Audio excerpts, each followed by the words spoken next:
चलो, previous class में dual nature of radiation start किया था।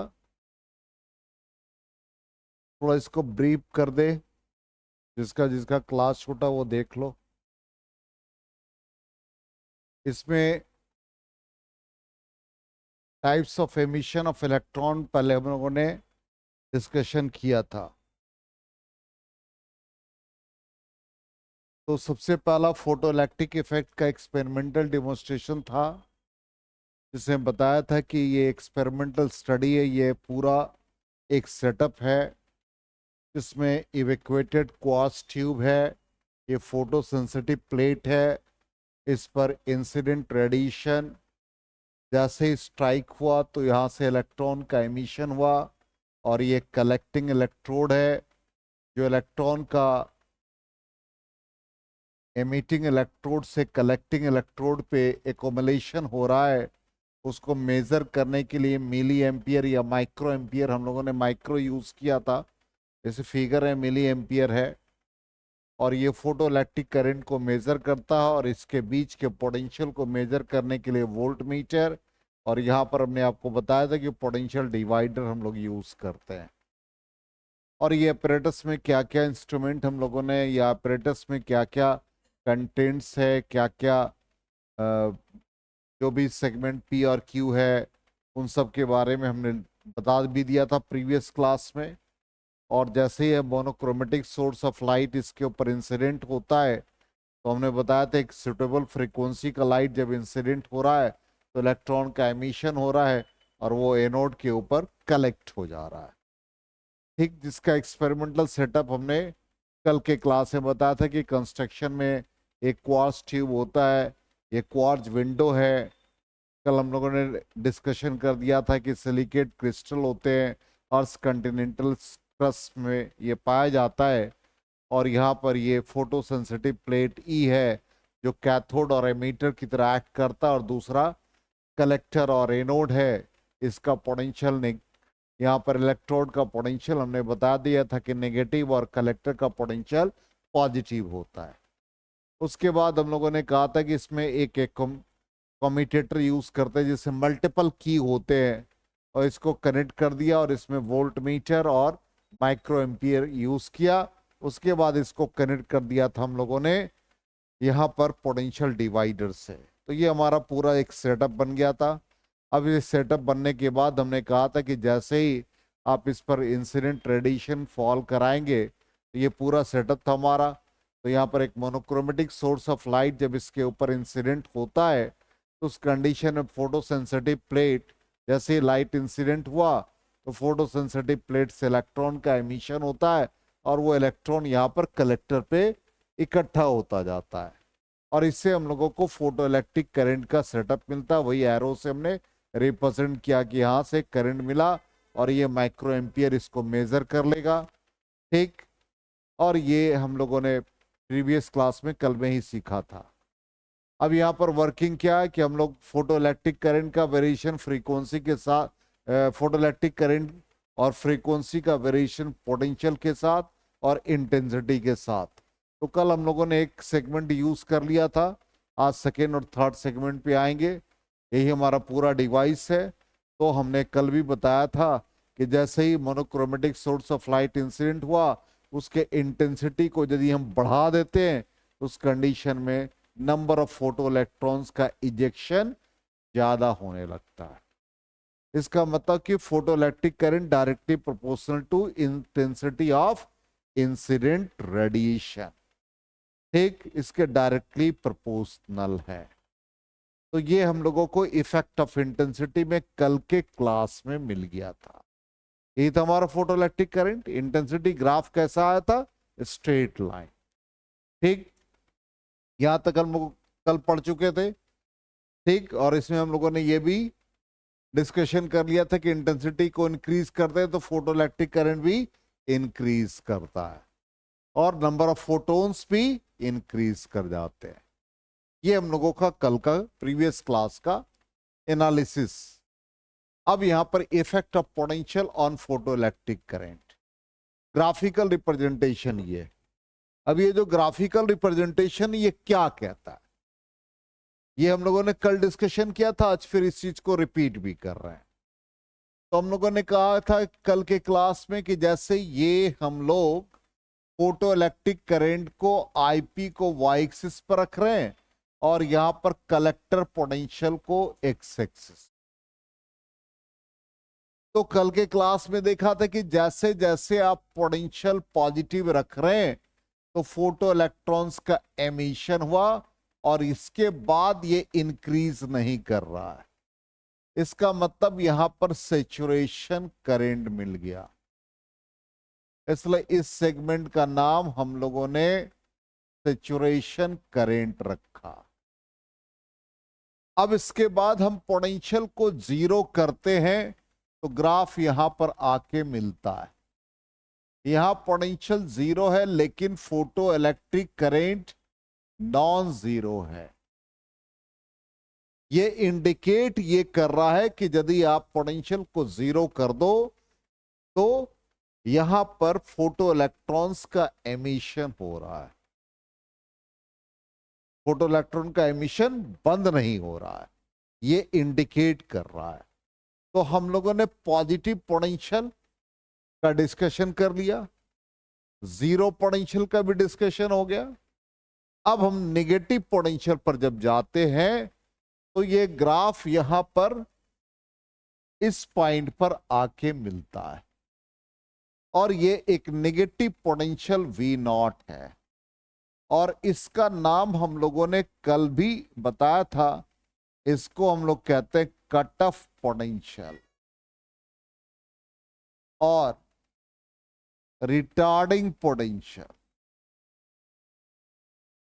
Cut off potential, retarding potential और एक नाम दिया था, बताओ क्या था? Stopping potential. इसका मतलब एक ऐसा पोटेंशियल है जहां पे इस नेगेटिव पोटेंशियल पर फोटो इलेक्ट्रिक करंट जीरो हो जा रहा है, emission of photo electrons stop कर गया, बंद हो गया। ठीक, और ये इंटेंसिटी ऑफ लाइट हमने I1 यूज किया, intensity of incident radiation I1 लिया। अब जैसे इंटेंसिटी को हम इंक्रीज करते हैं I2 जो कि I1 से ग्रेटर है तो स्टॉपिंग पोटेंशियल का वैल्यू वही मिल रहा है, चेंज नहीं हो रहा है। फिर हमने इंटेंसिटी को बढ़ाया, I3 greater than I2 also greater then I1, तो भी स्टॉपिंग पोटेंशियल वही रहा। इसका मतलब क्या है? Stopping potential independent of intensity of incident radiation. तो जो हम लोगों को एनालिसिस मिल रहा है उस पर भी ध्यान देंगे, तभी हम लोग लॉस को समझेंगे, तभी फोटो इलेक्ट्रिक करंट का या कह सकते हैं आइंस्टीन फोटो इलेक्ट्रिक इक्वेशन हम लोग डेराइव कर पाएंगे। क्लियर? यहां तक हम लोगों ने कल भी डिस्कशन किया था, यहां तक आ गया समझ में? इरेज कर रहा है। अब इसको हम लोग अपने पीडीएफ से कंपेयर कर ले कि क्या हम लोगों ने पढ़ा भी। वही ग्राफ को हमने प्लॉट किया आईपी और वी के बीच। आईपी इंक्रीज कर रहा है तो हमने कहा maximum value certain positive potential पे, उसके बाद वो इंक्रीज नहीं करता, वो सैचुरेशन करंट है। नेगेटिव पोटेंशियल अप्लाई किया तो आईपी डिक्रीज होके जीरो दे दिया और वो जहां पर जीरो देता उस पोटेंशियल का नाम stopping potential, cut off potential, retarding potential. Clear? Conclusion क्या मिला? वही जो हमने आपको कहा कि presence of V is equal to zero. यहां पर क्या potential zero, IP non zero, इसका मतलब इलेक्ट्रॉन्स का इजेक्शन हो रहा है। नेक्स्ट क्या कंक्लूजन मिला? I3 greater than I2 greater than I1, मतलब इंटेंसिटी को हम बढ़ाते रह रहे हैं तब पर भी स्टॉपिंग पोटेंशियल वही रह रहा है। It means stopping potential is independent of intensity of incident radiation. Clear? चलिए, ये तो कल का हम लोगों ने सारा चीज रिकॉल कर लिया। अब आ जाए इफेक्ट ऑफ फ्रीक्वेंसी।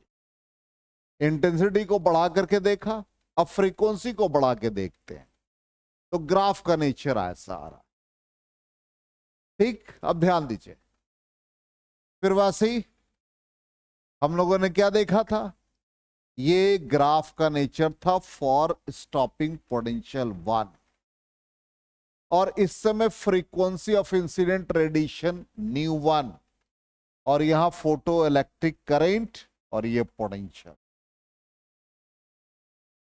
अब फ्रीक्वेंसी को हम इंक्रीज कर दें, जैसे इंक्रीज किया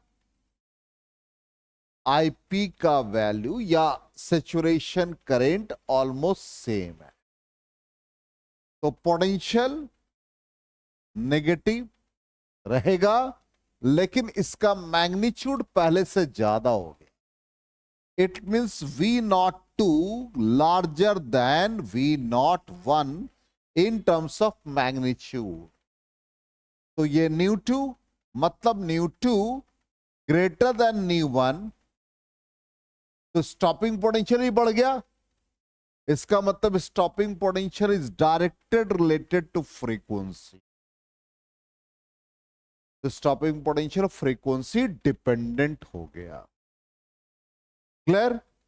नेक्स्ट आ जाए, फिर स्टॉप, हम लोगों ने फ्रीक्वेंसी ν2 ग्रेटर देन ν1, अब एक ν3 ले ले, तो भी देखिए ऐसा ग्राफ आ रहा है, means ν3 greater than ν2 also greater than ν1, तो stopping potential V03 greater than V02 greater than V01। क्या इंडिकेट कर रहा है कि stopping potential is directly related to frequency of incident radiation, that is stopping potential is, stopping potential depends on the frequency of incident radiation, और वो independent of IP हो जाएगा, intensity हो जाएगा। क्लियर? चलिए, हो गया समझ में, आ गया सबको? ग्राफ क्लियर है? इरेज करें, एक बार देख लें। हम लोग यही कहता कीपिंग आई कांस्टेंट। आई मतलब इंटेंसिटी ऑफ इंसिडेंट रेडिएशन को आपने कांस्टेंट रखा, और आईपी और वी के बीच ग्राफ प्लॉट किया। स्टॉपिंग पोटेंशियल किस पर डिपेंड कर रहा? फ्रीक्वेंसी पर, तो greater the frequency greater the stopping potential. Clear? और सैचुरेशन करंट जो है आईपी, देखो ये जो हमारा सैचुरेशन करंट है, इस ग्राफ में चेक करो, यहां से यहां तक ये सैचुरेशन करंट है।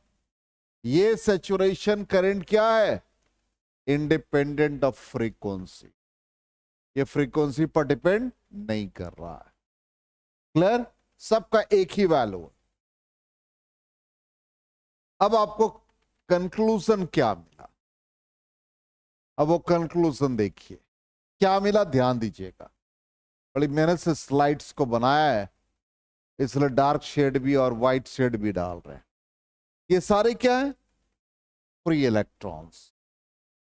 ठीक, अब प्लैंक्स क्वांटम थ्योरी कहता है कि जो इंसिडेंट एनर्जी है वो डिस्क्रीट फॉर्म में रहता है, इन the form of packets, continuous form में नहीं रहता।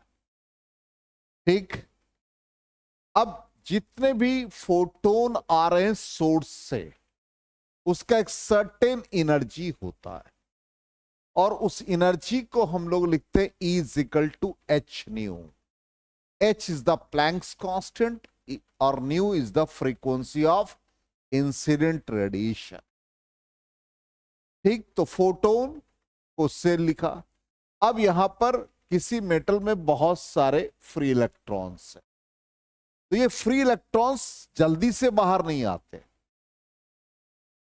यदि वीक इलेक्ट्रोस्टैटिक फोर्स होगा तो भी हमको उतना एनर्जी तो देना होगा जितनी एनर्जी से बाइंड है, और उसका नाम क्या कहा था हमने? Work function.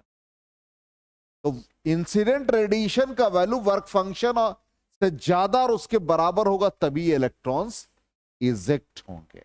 इसमें सर्टेन अमाउंट ऑफ एनर्जी है। ठीक, अब ये सर्टेन अमाउंट ऑफ एनर्जी को हम लोगों ने क्या कहा था, work function. Minimum energy required to eject an electron from the surface of metal, तो इसका अपना वर्क फंक्शन है। ठीक, अब डिफरेंट मेटल्स के डिफरेंट वर्क फंक्शन होते हैं, ये तो ऑलरेडी कल भी हम लोगों ने बताया भी था, डिस्कशन भी किया था। अब जैसे ही इंसिडेंट रेडिएशन का वैल्यू वर्क फंक्शन के बराबर या वर्क फंक्शन से ज्यादा होगा तो देखते क्या होता है, तो ये लाइट एनर्जी इस मेटल प्लेट पर स्ट्राइक कर रहा है, यही लाइट एनर्जी आ रहे, देखो ब्लिंक कर रहा है, तो ये लाइट एनर्जी इसके ऊपर इंसिडेंट हो। ठीक, अब ये लाइट एनर्जी इंसिडेंट हुआ, इंसिडेंट होने के बाद क्या होगा भाई, वो एनर्जी को इलेक्ट्रॉन एब्जॉर्ब करेगा और फिर एब्जॉर्ब करने के बाद इन the form of kinetic energy motion होगा। ठीक, अब यही इंसिडेंट रेडिएशन हुए, देख रहे कितनी मेहनत है कि नहीं। अब इंसिडेंट रेडिएशन आया, देखो रेडिएशन आ गया, अब वो एनर्जी क्या हुआ, यहां आ गए, इलेक्ट्रॉन ने क्या किया, एब्जॉर्ब किया, एब्जॉर्ब करने के बाद बिहेवियर देखो कैसा हो रहा है, कुछ अलग बिहेवियर, इसलिए हमने उसके कलर को बदल दिया। अब ये बिहेवियर होने के बाद क्या हो गया, इलेक्ट्रॉन निकल गए, इजेक्ट हो। अब ये क्या इजेक्ट होने के बाद क्या होगा भाई, काइनेटिक एनर्जी में कन्वर्ट। इसका मतलब इंसिडेंट रेडिएशन एच न्यू, दो पार्ट में, एक जो एब्जॉर्ब किया वर्क फंक्शन और प्लस इस इलेक्ट्रॉन ने जो काइनेटिक एनर्जी पसेस किया। आगे समझ में, ठीक, और इसी को हम लोगों ने नाम क्या दिया, ये जितने भी इलेक्ट्रॉन निकल गए इसका नाम क्या हो गया, फोटो इलेक्ट्रॉन। क्लियर, तो हमारे लॉ क्या बन गए, फोटो इलेक्ट्रिक इफेक्ट क्या है भाई, इंस्टेंटेनियस प्रोसेस, जैसे ही इंसिडेंट रेडिएशन हुआ इमीडिएट इलेक्ट्रॉन का एमिशन, टाइम नहीं लगेगा, एट द इंस्टेंट। ठीक, दूसरा क्या आ गया भाई, photo electric current IP directly proportional to I, जितना नंबर ऑफ फोटो इलेक्ट्रॉन्स का इजेक्शन हो रहा है वो इंसिडेंट रेडिएशन के डायरेक्टली प्रोपोर्शनल है, फ्रीक्वेंसी से इंडिपेंडेंट, स्टॉपिंग पोटेंशियल से इंडिपेंडेंट। तो स्टॉपिंग पोटेंशियल किस पर डिपेंड कर रहा है, फ्रीक्वेंसी पर, तो स्टॉपिंग पोटेंशियल और hence the maximum velocity of electron depends upon the frequency of incident light and is independent of intensity. और चौथा क्या बन गया भाई, फोर्थ वन, कि भाई मिनिमम फ्रीक्वेंसी तो होगा ना, उतना फ्रीक्वेंसी दोगे तभी तो एमिशन होगा इलेक्ट्रॉन का, तो उस मिनिमम फ्रीक्वेंसी को हम लोग कहते हैं थ्रेशोल्ड फ्रीक्वेंसी। तो फोर्थ वो आ गया, emission of electrons stops below a certain minimum frequency known as threshold frequency. ये चारों मिलकर के लॉज हो, और अभी जो हम लोगों ने ब्लॉक डायग्राम से देखा उसके according Einstein photo electric equation क्या बन गया, कि जैसे ही प्लैंक्स क्वांटम थ्योरी के अकॉर्डिंग एच न्यू इंसिडेंट हुआ, वो एनर्जी इलेक्ट्रॉन ने एब्जॉर्ब किया in the form of work function और काइनेटिक एनर्जी रिलीज की। तो वर्क एनर्जी थ्योरम से incident radiation is equal to energy absorb by the electron और एनर्जी जो गेन किया in the form of kinetic energy. तो incident radiation का energy लिखेंगे और फाइनल एनर्जी लिखेंगे, law of conservation of energy के अकॉर्डिंग इक्वेशन निकाल लेंगे। ठीक, तो ये कहता है when a photon of frequency is incident on a metal surface the energy of the photon is absorbed by free electrons A part of this energy is used in liberating the electron from the metal surface, that is work function, and rest imparts kinetic energy of the ejected photoelectrons. अब इसके equation को हम लोग लिखेंगे। तो अब यहां पर एक थोड़ा सा और कोशिश किया समझाने के लिए कि जैसे एक हम मेटल प्लेट लेते हैं, थोड़ा ऐसे ही ध्यान देंगे, इसमें बहुत सारे फ्री इलेक्ट्रॉन्स है, ये फ्री इलेक्ट्रॉन्स है, इसको यहां पर हमने मार्क किया ब्लू से, और ये थोड़ा इसके हमको साइज को ठीक कर देना चाहिए, तो चलो कोई बात नहीं। अब लाइट इंसिडेंट हुआ, frequency greater than nu not, ये लाइट हमने सोर्स दिखाया, लाइट इंसिडेंट हुआ। तो अब क्या है, एक चीज जो हम यहां पर मेंशन करना चाह रहे हैं, ये एटॉमिक साइज को हम 10⁻⁻10 मीटर लिखते हैं। तो क्या ये सारे इलेक्ट्रॉन को इजेक्ट कर लेता है? जो इंसिडेंट रेडिएशन है वो कहां तक पेनिट्रेट करता है? वो उसका पेनिट्रेशन 10⁻⁻5 मीटर तक ही होता है, उससे ज्यादा नहीं हो सकता वो। ठीक है, तो वो हमने लिख दिया, यही 10⁻⁻5 मीटर तक ही होगा। इसलिए लाइट जब फॉल करता है तो उस कंडीशन में 10⁻⁻5 मीटर तक पार्ट का जो इलेक्ट्रॉन है वही एनर्जी अब्सॉर्ब करेगा और इजेक्शन होगा, दूसरा नहीं। ठीक, और वो काइनेटिक एनर्जी के फॉर्म में होता है। यही इंसिडेंट रेडिएशन है। देखिए जैसे ही स्ट्राइक किया, वही प्रीवियस जो हमने वीडियो बनाया वही चीज है, लाइट यहां से आए, ये देखिए अब ये एनर्जी अब्सॉर्ब करेगा, एनर्जी अब्सॉर्ब करने के बाद व्हाइट कलर बदल गया तो ये फ्री इलेक्ट्रॉन्स निकल जाएंगे, और वो कहां तक है भाई, 10⁻⁻5 मीटर तक ही होगा। समझ में आ गया क्लियरली 100%? ये ऐसे आपकी जानकारी के लिए, थोड़ा सा नॉलेज को बढ़ाने के लिए हमने ऐसा किया। अब ये एमिशन हो गया तो कुछ इलेक्ट्रॉन निकल रहे हैं, और निकल करके देखो कलर बदल दिया, और वो काइनेटिक एनर्जी परसिस्ट कर लेगा। चलिए, तो हमारा इक्वेशन क्या आ गया, kinetic energy is equal to H nu minus work function. Work function को W नॉट लिखे या फाई नॉट भी हम लोग लिख सकते हैं। तो ये सारी चीजें हो गया। अब हमारा फोटोइलेक्ट्रिक इक्वेशन इस फॉर्म में आ गया, और इस फॉर्म में आने के बाद तीन कंक्लूजन सामने हमने एक साथ लिख दिया। कहने का मतलब यहां पर हमारा यह है कि जो मेटल सरफेस पे लाइट इंसिडेंट हुआ, वो लाइट हमारा फोटोन के फॉर्म में एच न्यू, और जो इलेक्ट्रॉन ने एब्जॉर्ब किया फाई नॉट या W नॉट, और फिर वो काइनेटिक एनर्जी में काइनेटिक एनर्जी।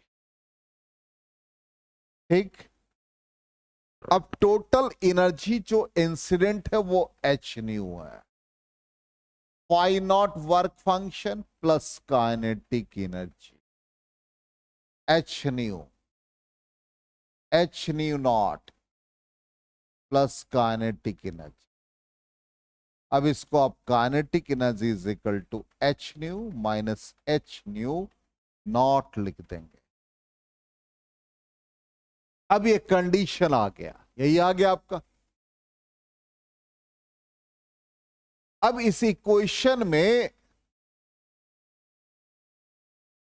इसको इस फॉर्म में लिख दो, एच कॉमन ले लो, nu minus nu naught, nu greater than nu naught, तो काइनेटिक एनर्जी पॉजिटिव, तो फोटो इलेक्ट्रॉन्स का एमिशन हो गया विथ सम काइनेटिक एनर्जी होगा। सेकेंड कंडीशन, इसी को ले ले सेकेंड कंडीशन, लिख देना चाहिए था नीचे वाला ही, कोई बात नहीं। Nu is equal to nu naught, क्या होगा काइनेटिक एनर्जी? 0। 0 हुआ। क्या कंडीशन था बताया था ग्राफ में, याद होगा, ऐसा ग्राफ आया था, याद है? तो यहां पर क्या था? V 0, IP non zero. क्या इंडिकेट किया था? कि पोटेंशियल जीरो होने के बावजूद भी इलेक्ट्रॉन्स का एमिशन हो रहा है विदाउट काइनेटिक एनर्जी। इसका मतलब न्यू बराबर न्यू नॉट होने के बाद काइनेटिक एनर्जी 0 हुआ, फिर भी इलेक्ट्रॉन्स का एमिशन हुआ। थर्ड कंडीशन क्या आ रहे हैं? Nu less than nu naught, kinetic energy क्या हो रहा है? Negative. No photo electrons are emit, photo electrons का एमिशन नहीं होगा। आगे समझ में? तो अब इससे रिलेटेड हमारा क्वेश्चन किस फॉर्म में होगा, अब ये भी तो दिमाग में रखना है। तो जो बिहार बोर्ड के बच्चे, उनके लिए एक्सपेरिमेंटल स्टडी का, एक्सपेरिमेंटल डेमोन्स्ट्रेशन का फिगर, एपरेटस का जो फिगर जो पहले बताया, explanation, graph IP versus I straight line, दूसरा आईपी वर्सेस वी करवाया था, और same stopping potential, intensity different. Third graph क्या था? आईपी और वी के बीच different frequency, different stopping potential. उसका लॉ बन गए, चारों लॉ याद रखना है। फिर आइंस्टीन फोटो इलेक्ट्रिक इक्वेशन। आगे समझ में? एक पार्ट और आता है, वो ज्यादा इंपॉर्टेंट है, वो इसके बाद है, इसको इरेज कर रहे हैं। अब यहां पर ये है और इसका ग्राफ है।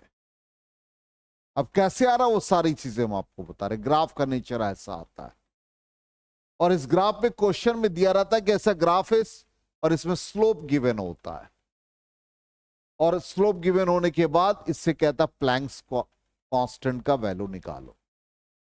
ठीक है?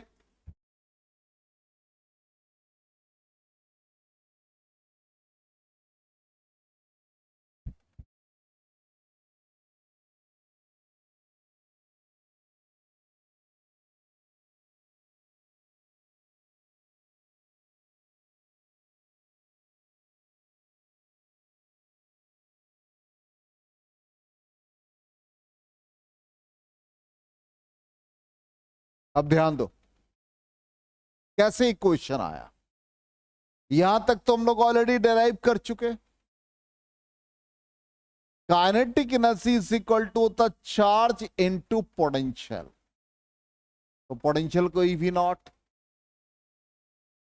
अब यहां पर ये काइनेटिक एनर्जी का इक्वेशन है, इसमें eV naught is equal to H nu minus H nu naught डाल दो। तो V naught is equal to H nu by E minus H nu naught by E. अब इसको कंपेयर करो y is equal to M X plus C से, और ध्यान देना हम कलर को बदल रहे हैं। y एक्सिस पर V नॉट है, एक्स एक्सिस पर फ्रीक्वेंसी है, एक्स का कोफिशिएंट बन गया h बाई ई, जिसको स्लोप कहते हैं। स्लोप मतलब थीटा, मतलब tan थीटा, और tan थीटा m से रिप्रेजेंट हुआ, और वो क्या बन गया? h by E. और ये c कहलाता है y इंटरसेप्ट, y एक्सिस को जहां कट करता है, लेकिन उसके आगे साइन क्या है? नेगेटिव, इसलिए वो y को नेगेटिव y पर कट कर रहा है। इसको y इंटरसेप्ट कहते हैं, और ये माइनस साइन होने के कारण से ये नीचे है, इसका पूरा value H nu naught by E होता है। यदि ग्राफ का नेचर ऐसा है तो y is equal to M x कहते हैं। ग्राफ का नेचर ऐसा है, ये y एक्सिस को कट किया सी इंटरसेप्ट, तो ये बन जाता y is equal to M X plus C. और ऐसे ग्राफ है तो ये c नेगेटिव y एक्सिस को इंटरसेप्ट कर रहा है, इसलिए ये y is equal to M X minus C हो जाता है। आया समझ में?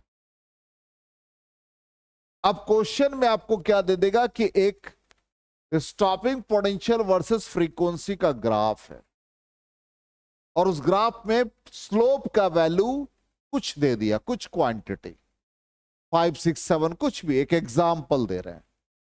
तो स्लोप क्या दिया, मान लो 7, एक एग्जाम कुछ भी होगा। तो slope has no unit, numerical value होता है।